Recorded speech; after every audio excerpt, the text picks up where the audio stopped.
Espermatogênese. A espermatogênese pode ser definida como um processo de conversão de espermatogônias em espermatozoide. Ou seja, as espermatogônias, que são as células germinativas que não possuem ainda a capacidade de realizar o processo de fecundação, sendo transformadas em células que detêm dessa capacidade. São os espermatozoides. Mas para isso vai acontecer uma série de transições até que a gente forme um espermatozoide. Em relação ao local que acontecerá a produção dos espermatozoides, são nos túbulos seminíferos. Esses túbulos seminíferos nem sempre foram túbulos seminíferos. Um dia eles foram cordões seminíferos. Só que esses cordões seminíferos ganharam um lúmen, e esse lúmen permitiu a formação do que a gente conhece como túbulos seminíferos, que permite a formação dos espermatozoides. Esses túbulos eles são cercados por células de suporte que a gente chama de células de Sertoli. Mas para que a gente tenha a formação desses espermatozoides, a gente contém células germinativas primordiais. Essas células germinativas primordial está presente tanto no sexo feminino quanto no sexo masculino. Essas células germinativas migrarão, no caso do sexo masculino, migrarão para a região genital, onde serão convertidas em células-tronco espermatogoniais. Essas células-tronco espermatogoniais darão origem a espermatogônias do tipo A. Essa espermatogônia do tipo A, ela possui a capacidade de realizar mitose, ou seja, de se transformar em outra espermatogônia. Já as espermatogônias do tipo B, essas espermatogônias, elas não darão origem a outra espermatogônia, mas ela será convertida em espermatócito primário. O espermatócito primário formado, esse por sua vez, será transformado em espermatócito secundário. E do espermatócito secundário, a gente terá a formação das espermátides. E só aí, com um processo conhecido como espermiogênese, a gente terá a formação dos espermatozoides. Duas células ganham destaque aqui na espermatogênese. São elas as células de Sertoli e as células de Leydig. A célula de Sertoli, ela atua na sustentação e nutrição dos espermatozoides, assim como na regulação do ambiente dos túbulos seminíferos e também na produção de proteínas e hormônios. Já as células de Leydig, essas por sua vez, garantem com que a gente tenha a produção de testosterona. É aqui que a gente começa a observar que, para que a gente tenha a espermatogênese, a gente vai deter também de fatores hormonais para isso. A célula de Sertoli, ela depende de testosterona para ter a sua atividade.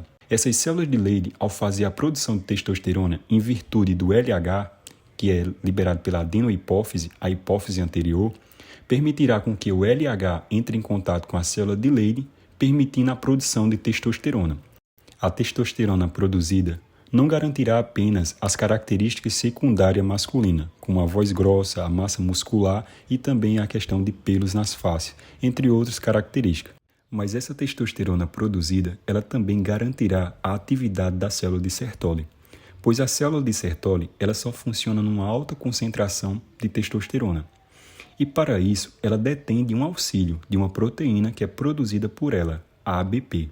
A ABP induz uma alta concentração de testosterona no interior da célula de Sertoli, mas isso só vai ser decorrente da liberação do hormônio folículo estimulante pela adenohipófise. Ao fazer a liberação desse hormônio, o FSH atuará sobre a célula de Sertoli, levando à formação da ABP, que garante com que a gente tenha uma alta concentração de testosterona no interior da célula de Sertoli. Só que essa alta concentração acaba induzindo a formação de um hormônio chamado inibina.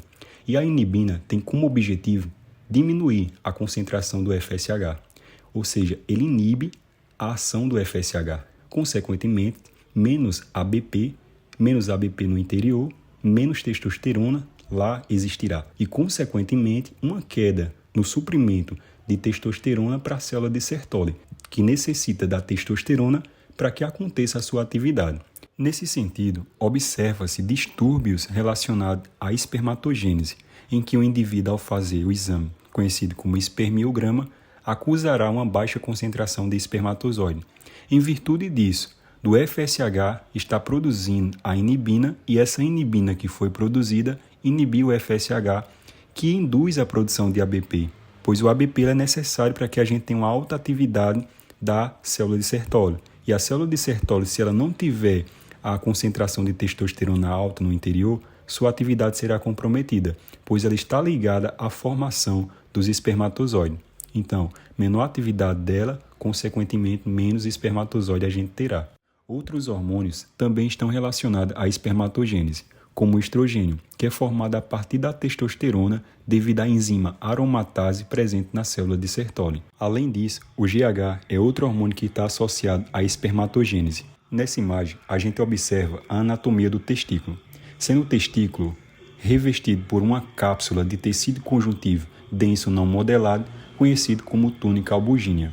A túnica albugínea, ela emite invaginações para o seu interior, criando septos. Esses septos faz com que a gente tenha a divisão do testículo lá dentro. Conforme a gente tem essas divisões sendo criadas, essas divisões recebem nome: lobos testiculares. Os lobos testiculares, junto a ele, é encontrado o que a gente conhece como túbulos seminíferos. Nesses túbulos seminíferos ocorrerão a formação dos espermatozoides, que ao serem produzidos será direcionado à rede testicular. Da rede testicular, por meio de ductos eferentes, chegará ao epidídimo. O epidídimo tem a função de armazenar e também de maturar os espermatozoides. Conforme mencionado anteriormente, as células de Sertoli possuem uma fundamental importância para a espermatogênese. Essas células são importantes pois elas vão garantir o processo contínuo no desenvolvimento dos espermatozoides. As células de Sertoli, ela atua praticamente como se fosse uma esteira em uma fábrica. Ela pega as células espermatogoniais, que se encontram próximas à lâmina basal, e direciona elas em direção ao lúmen. E durante essa passagem da região basal em direção ao lúmen, ocorrem diferentes etapas relacionadas ao desenvolvimento dos espermatozoides. Ou seja, é uma atuação como uma verdadeira esteira, onde a testosterona será necessária para que essa esteira ela esteja funcionando. Conforme a gente tenha a testosterona sendo utilizada, a gente faz com que a esteira funcione e a transição da região basal em direção ao lúmen ocorra. Além disso, a gente não possui apenas uma única célula de Sertoli, a gente possui várias delas. E essas células, elas acabam se organizando e formando a barreira hematotesticular. A barreira hematotesticular, ela se dá em virtude da formação de junções oclusivas. Essas junções oclusivas impedem com que haja um trânsito de substância entre essas células que estão unidas. A gente poderia, portanto, dizer que a barreira hematotesticular tem o objetivo de fazer um bloqueio na seleção de substâncias químicas que vão entrar lá dentro do túbulo seminífero. A gente pode fazer essa comparação com nossa mão.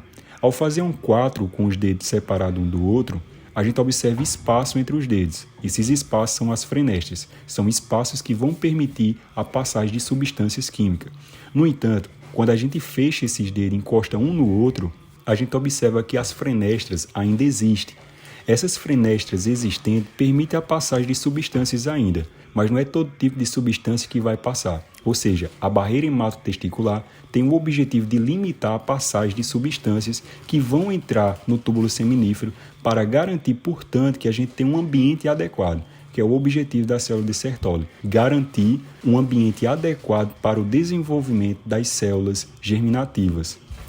Dessa forma, essa barreira hematotesticular possui basicamente a função de atuar como uma barreira, impedindo que células do sistema imunológico elas possam reconhecer aquelas células que estão em desenvolvimento, os espermatozoides, como algo estranho e começar a atacar ela. A barreira hematotesticular vai impedir com que isso aconteça, essa passagem dessas células imunológicas para atacar aquelas células em desenvolvimento. Além disso, proteção hormonal e proteção contra as substâncias químicas vai ser garantida por esse tipo de barreira. Em relação ao desenvolvimento das células germinativas, a gente observa que as células germinativas primordiais, que são células diploide, 2N, realizarão um processo mitótico, originando aquelas células conhecidas como células-tronco espermatogoniais. As células-tronco espermatogoniais são células diploide. Essas células diploide passarão por um processo mitótico, originando as espermatogônias, que também são células diploide, 2N. Essas espermatogônias passarão por um processo de crescimento, originando os espermatócitos primários. Os espermatócitos primários, eles são responsáveis por passar pelo primeiro processo meiótico, a meiose 1. Esses espermatócitos primários, que são diploide, serão convertidos em espermatócitos secundários, que são haploide. Esses espermatócitos secundários, haploide, serão, portanto, convertido em espermátides, e as espermátides elas garantem ainda a característica N, ser haploide. Isso é a meiose 2, uma etapa equacional. Conforme a gente tem essa característica N, a gente vai ter as espermátides passando por um processo de metamorfose que a gente denominou de espermiogênese. A espermiogênese transforma essas células germinativas em espermatozoide de carga N. Essa carga N faz com que, lá no processo de fecundação, a carga N do pai, junto com a carga N da mãe, retome aquela característica diploide das células, que vai ser justamente o zigoto sendo formado. Espermatogênese. A espermatogênese pode ser definida como um processo de conversão de espermatogônias em espermatozoide. Ou seja, as espermatogônias, que são as células germinativas que não possuem ainda